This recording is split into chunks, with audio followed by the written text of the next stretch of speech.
Madame, Monsieur, bonsoir et bienvenue dans ce nouvel épisode de Naparté, écrivain, linguiste et marocain convaincu de son amazirité. Et c'est un des rares amazirophones ayant consacré sa vie à la recherche sur sa langue maternelle, l'amazir. Ses nombreux ouvrages en attestent d'une volonté d'ériger la langue amazir en langue nationale. La Constitution de 2011 va lui donner raison et voir donc ses efforts couronnés. Aujourd'hui, faisant valoir son poste de recteur de l'Institut royal de la culture amazir, il suit son combat. Or, 8 ans après la constitutionnalisation de l'amazir, la pratique fait grandement défaut à son projet de voir l'amazir enseigné et généralisé à toutes les écoles et mis en valeur dans les productions culturelles et audiovisuelles. Ce soir, nous recevons Ahmed Boukous, écrivain et recteur de l'Institut royal de la culture amazir. Monsieur Ahmed Boukous, bonsoir. Bonsoir, je vous remercie infiniment de votre invitation. Merci d'être avec nous. Voilà, alors, en juin dernier, l'officialisation de la langue amazir est chose réelle après le vote de la loi organique et sa validation en septembre par la Cour constitutionnelle. Peut-on dire que les calvaires ou les mots MAUX de la langue amazir et de la pratique de cette culture au Maroc sont derrière nous? Eh bien, si vous me le permettez, si Saïd, je voudrais juste préciser une chose concernant tous les mots très gentils et bienveillants que vous avez bien voulu formuler à mon encontre. Tout d'abord, le travail sur la langue et la culture amazir, la revendication sociale et culturelle et politique aussi, concernant cette identité, c'est l'œuvre en fait de toute une communauté, de toute une collectivité, et les acteurs de la société civile y ont joué un rôle extrêmement important. Vous en faites partie? Oui, absolument. Je fais partie d'un petit noyau qui, à la fin des années 1960 du siècle dernier, ont les premiers posé la question amazir en tant que question culturelle que nous devons prendre en charge dans la société marocaine et au niveau de l'État marocain également. Alors maintenant, quid en fait de cette loi organique? Elle est votée, la Cour constitutionnelle a validé cette loi. Est-ce que vraiment maintenant tout est réglé pour la culture amazir, sa langue, et on pourra commencer à travailler sans problème maintenant? À notre avis, à l'Institut royal de la culture amazir, nous pouvons dire que l'essentiel est réglé. Parce que nous disposons d'un cadre légal, constitutionnel, qui nous permet de dire une fois pour toutes que la langue et la culture amazir font partie de la réalité culturelle et linguistique de notre pays, qu'il s'agit d'une langue, d'une culture officielle, et donc, quelque part, c'est effectivement, comme il est dit dans la Constitution, c'est une langue, une culture qui appartiennent à l'ensemble du peuple marocain. Et nous devons tous travailler main dans la main pour faire en sorte que la promotion de cette langue, de cette culture, soit effective. Est-ce qu'elle répond, cette loi organique, est-ce qu'elle répond aux revendications des amazirs?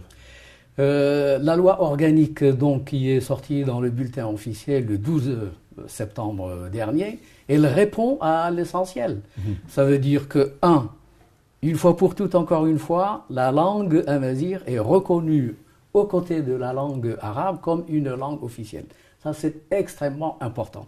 La deuxième chose importante dans cette loi organique, c'est que la loi en question définit un certain nombre de domaines où cette langue doit nécessairement être utilisée aux côtés de l'arabe. Ça, c'est très important. Et parmi ces domaines, on y reviendra sans doute dans notre entretien, il y a l'éducation nationale, il y a le Parlement, il y a la justice, il y a la santé publique et tout ce qui se rapporte à la gouvernance locale. Vous dites qu'elle répond à l'essentiel, c'est-à-dire tout ce qui se rapporte aux revendications des amazirs n'y figure pas forcément.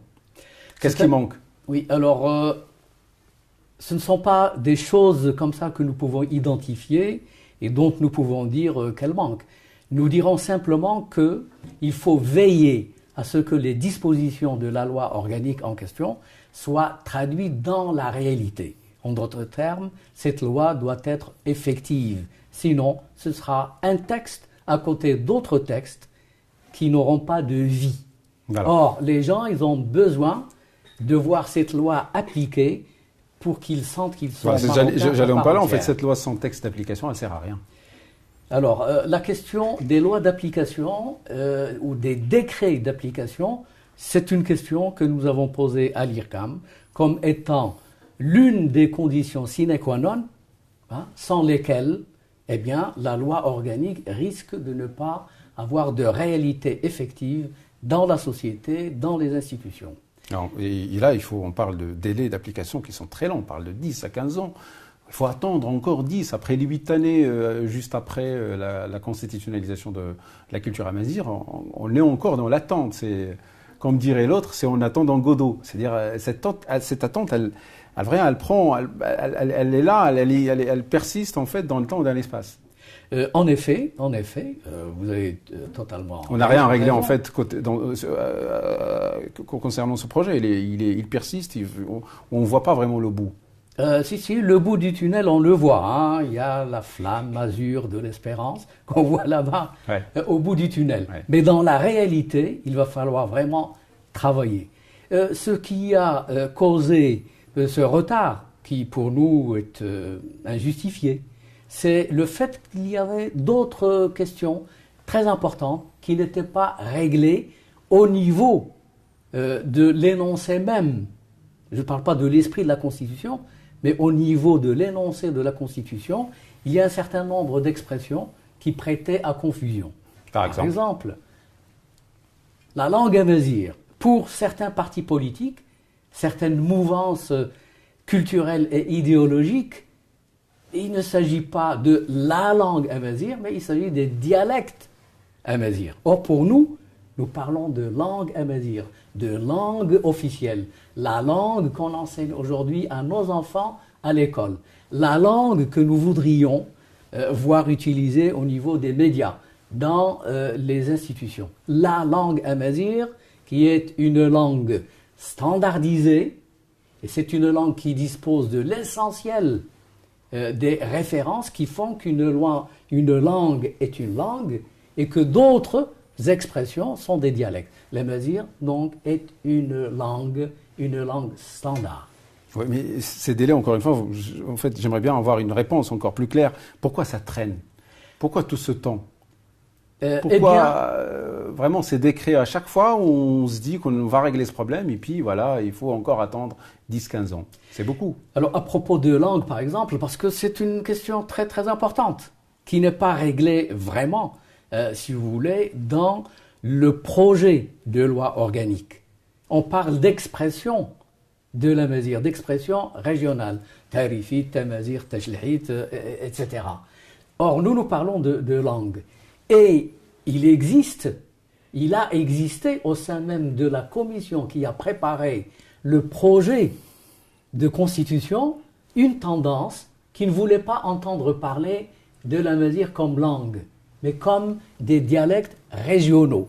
Maintenant, surtout avec la lecture qui a été faite par la Chambre constitutionnelle, alors, nous avons une réponse claire à ce sujet. Il s'agit bien de la langue amazigh standard. Voilà, certains des observateurs, en fait, surtout qui s'attellent en fait sur la question amazigh, en fait, ils ont l'impression quelque part que l'amazigh est un chantier ouvert sans fin.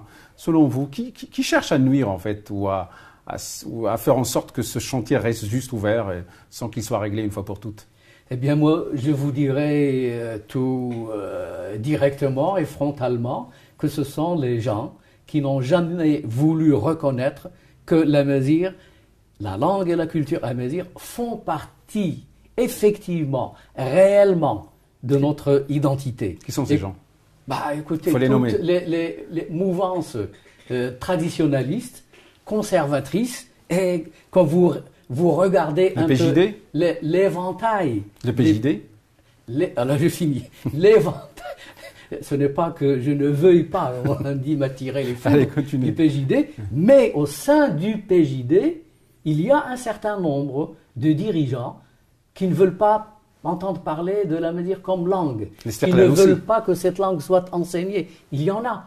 Les Sterlal aussi, il y a des... Il y a aussi... des voix qui s'élèvent dans ce parti et qui ne veulent pas que cette langue soit de ce point de vue-là, je pourrais dire avec d'autres analystes du champ politique marocain que, eh bien, il y a un certain nombre de valeurs qui sont partagées par le PJD et par l'Istiqlal et aussi par d'autres mouvances dont certaines ne veulent pas s'exprimer, mais qui, dans leur posture politique, font montre d'un conservatisme très très clair. Voilà, et la langue amazigh, elle fait les frais en fait de cette opposition, si on peut l'appeler comme ça. Et l'enseignement de la langue amazigh, en fait, c'est le chantier qui présente le plus de difficultés en fait. Où en est-on aujourd'hui? Curieusement, je vous dirais que l'éducation a été le premier département ministériel à avoir accepté d'accueillir l'amazigh. Ça s'est fait en 2003. Et à l'époque, le ministre, c'est M. Habib El-Malki. Aujourd'hui, l'amazigh est enseigné au niveau du primaire, au niveau des 6 années du primaire. Mais dans combien d'écoles?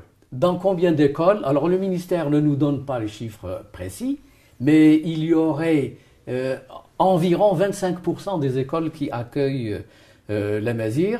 Avec aujourd'hui à peu près... C'est un chiffre vérifié? Vous l'avez vérifié? Vous êtes sûr? C'est un chiffre 25%, c'est quand même beaucoup.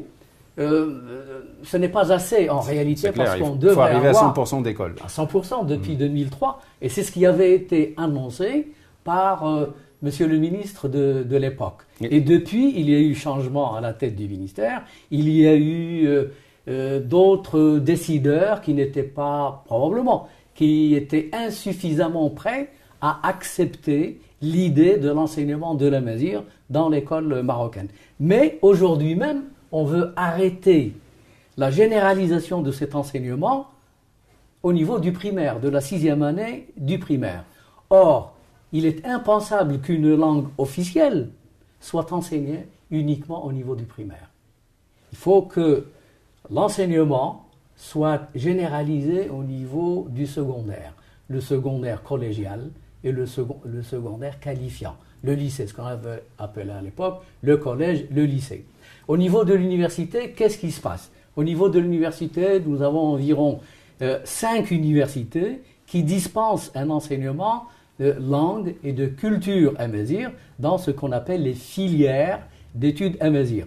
Et aujourd'hui, nous avons plusieurs milliers d'étudiants qui apprennent la langue amazigh, qui font de la linguistique de l'amazigh, de la littérature de l'amazigh, de la culture de l'amazigh dans ces 5 universités. Il est temps d'ouvrir l'ensemble des universités de notre pays aux études de amazigh.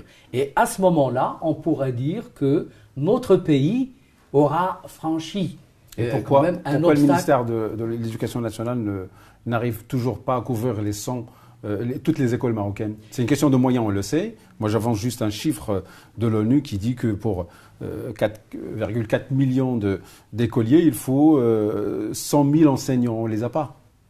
Les enseignants, on n'en a pas suffisamment, c'est vrai. C'est vrai aussi qu'on n'a pas suffisamment d'enseignants pour les autres langues, les autres matières, etc. Mais ce n'est absolument pas une raison pour freiner le processus de généralisation de l'enseignement de l'amazigh. Parce qu'encore une fois, je vais le répéter plusieurs fois avec vous, la langue amazigh, c'est une langue officielle de notre pays. Et le monde entier, il le sait. Et le monde entier a applaudi la nouvelle constitution de notre pays. Peut-on dire que le chantier de l'enseignement de la langue amazigh est un chantier impossible au vu des moyens qu'il demande? Je ne crois pas que ce soit impossible. Je pense qu'il va falloir y aller progressivement. Y aller progressivement, ce n'est pas du tout adopter la politique des calendes grecques, attendre indéfiniment. Pas du tout. Ça veut dire simplement que chaque année, le ministère de l'Éducation nationale doit donner un certain nombre de postes budgétaires à l'amazigh et aussi ouvrir l'amazigh à un plus grand nombre d'écoles, former un plus grand nombre d'enseignants et permettre aussi à l'amazigh d'intégrer le collège, le lycée également. Et quelle langue amazigh doit-on enseigner, sachant que quand même il y a les Rifins au nord, il y a les soucis, il y a les amazirs en fait du centre du pays. Est-ce que c'est réglé cette question de langue amazigh uniforme au Maroc? Pour l'Institut royal de la culture amazigh, pour une très large majorité des Imazirs dans notre pays, la question est réglée. Il s'agit de la langue amazigh unifiée. Et c'est la langue amazigh standardisée. Et elle fait l'unanimité partout au Maroc? Elle fait l'unanimité parmi les gens auprès éclairés. Des associations qui revendiquent, qui s'activent en fait sur la culture amazigh et qui défendent les droits des Amazirs oui, concernant absolument. la culture. Il y a unanimité sur ce point, avec cependant un bémol, comme on dit. Dans quelques régions, il faut aussi prendre en charge les variétés de l'amazigh. Par exemple, celle du sud-est présente un certain nombre de divergences ou de différences avec le Teshlehet, avec le Tamazigh du Moyen Atlas. De la même manière, le parler des Bniznesen partage beaucoup de choses avec le Rifin, notamment avec le Rifin oriental de Nador, etc. Et le Rifin de Nador, il se différencie sur certains points du Rifin occidental de l'Husseima. Mais ça, ce qu'on appelle la variation dialectale, c'est un phénomène universel. Dans toutes les langues du monde, vous avez de la variation. On peut prendre le cas de l'arabe, par exemple. Bon, en écoutant, par exemple, les gens du Golfe parler l'arabe, est-ce qu'on n'a pas l'impression que, quelque part, nous ne les comprenons pas? Pas sur tout, mais sur un certain nombre de choses. Est-ce que, par exemple, lorsque un francophone parisien, il entend parler, par exemple, un Marseillais ou un Québécois, pour aller un peu plus loin, un Canadien du Québec, il a sa propre prononciation, il a aussi son propre vocabulaire. Donc, il y a des différences. Mais ces différences ne gênent pas l'intercompréhension. Ces différences ne peuvent absolument pas constituer un handicap pour l'usage de la langue amazigh standard. Alors, vous êtes recteur de l'Institut royal de la culture amazigh depuis 2003. Quel bilan? Alors, le bilan, pour nous, c'est un bilan satisfaisant. Satisfaisant, ça ne veut pas dire que nous avons réglé tous les problèmes inhérents à l'amazigh, à sa langue et à sa culture. Mais l'essentiel a été fait. C'est quoi l'essentiel? Il y a une chose fondamentale. Qu'est-ce qui fait que vous n'avez toujours pas réglé tous les problèmes? Est-ce que l'IRCAM est une institution qui est dans le viseur de certaines parties, par exemple? Et on le dit, qu'il y a certains partis qui essaient en fait de vous enlever vos prérogatives. Est-ce vrai? Je ne crois pas que ce soit une chose aisée à faire. Pourquoi? Parce que cette institution... Mais il y a des tentatives, en fait, ici et là. Est-ce qu'on peut le dire? Des gens qui s'expriment, des gens qui considèrent que la langue arabe n'a pas autant de moyens, etc. Mais il faut comprendre une chose, c'est que cet institut a été créé par Sa Majesté le 17 octobre 2001 à Ajdir et étaient présents tous les représentants des partis politiques, des associations culturelles, de l'élite marocaine. Tous ces gens-là étaient présents. Donc, il y a une forme de consultation qui a été faite par Sa Majesté. Et a priori, donc, à la suite du discours de Sa Majesté, le discours d'Ajdir, à la suite de la création de l'IRCAM, il n'y a plus aucun problème. La langue amazigh, sa culture, eh bien, elles ont leur institution, comme l'arabe a la sienne, comme le français ailleurs a la sienne, etc. Et c'est une chose dont il faut se réjouir. Pour revenir à votre question, nous pensons avoir résolu l'essentiel des problèmes.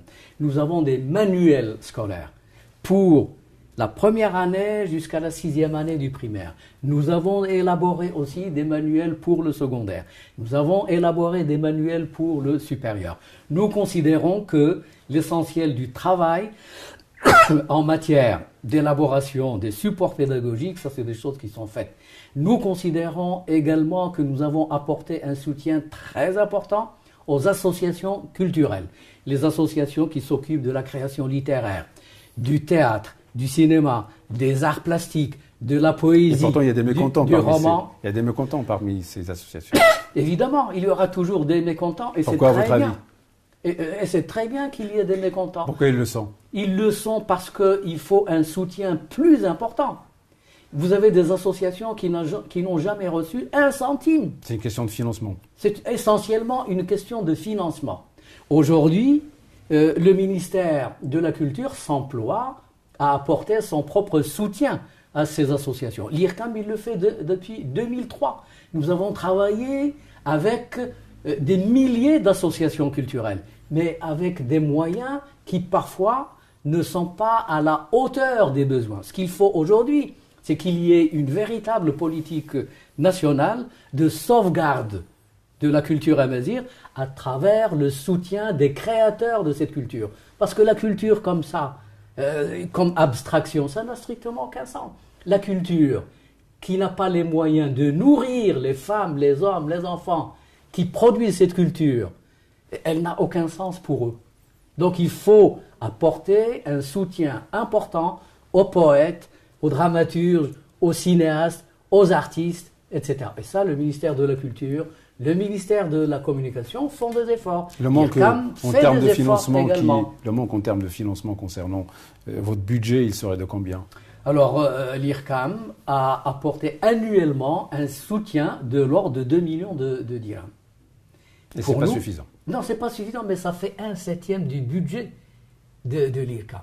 1/7, c'est quelque chose. Moi, je ne connais aucune institution qui donne autant à la société civile. Vous voyez? C'est important.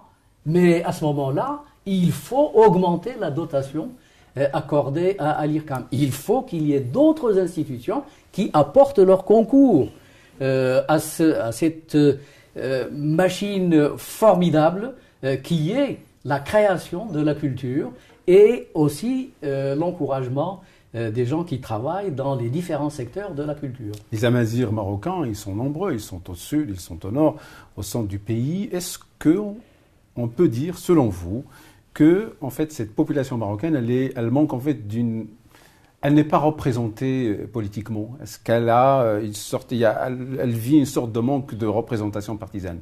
Ça, je ne peux pas. Partisane, c'est une autre histoire. Mais la représentation politique, il n'y a aucun problème là-dessus. Au Parlement, vous avez des gens de l'Husseima, des gens de Nador. Je parle d'un parti vraiment qui épouse les revendications des Amazirs. Je ne sais pas si vraiment l'Amazigh a d'être embrigadé par une seule organisation politique, ou si, au contraire, c'est l'affaire de l'ensemble des partis marocains, parce que les Amazirs sont d'abord des Marocains, et que la langue et la culture amazigh sont en partage au sein du peuple marocain. Un parti comme le mouvement populaire, il en a fait depuis longtemps son cheval de bataille. Alors, c'est une question délicate cependant. Au niveau de l'appareil politique du mouvement populaire, vous avez des gens qui ne sont pas du tout d'origine amazigh, qui ne parlent pas l'amazigh. Vous avez, il y avait des ministres. Et pourtant, ils développent un discours, en fait, pro-revendication amazigh. Ils sont pour la ruralité, ils sont pour la promotion et le développement de la campagne marocaine. Dans il y a Amazigh, il y a aussi ce qu'on appelle la Robia. Et aussi les Amazirs habitent dans les villes. Également. Et il y a les Amazirs aussi dans les villes. Or, ce qui se passe dans les villes, c'est que la transmission intergénérationnelle de la langue et de la culture amazigh, elle se fait difficilement. Pourquoi? Parce que les Amazirs qui quittent leur région d'origine, leur tribu d'origine si vous préférez, pour des raisons essentiellement économiques et par manque d'infrastructures. Il n'y a pas suffisamment d'écoles, il n'y a pas suffisamment d'hôpitaux et surtout il n'y a pas d'emploi. Ces gens-là, ils sont obligés de quitter leur village et ils s'installent en ville, autour de Casablanca, bref, en général, autour des grandes villes. Et là, qu'est-ce qui se passe? Ils perdent progressivement l'usage de leur langue. Je parle de la 2e, 3e génération. Ils perdent aussi l'exercice et l'usage de leurs expressions culturelles. Et justement, avec la reconnaissance de l'amazigh comme langue et comme culture officielle, et si on apporte les moyens nécessaires, je pense que ce mouvement de déperdition de la langue et de la culture amazigh, on peut lui trouver une solution grâce à l'école, grâce à la formation des adultes et grâce au travail qui doit être effectué par les associations de la société civile. Ahmed Boukous, merci. Merci à vous. Madame, Monsieur, merci de nous avoir suivis. Au revoir.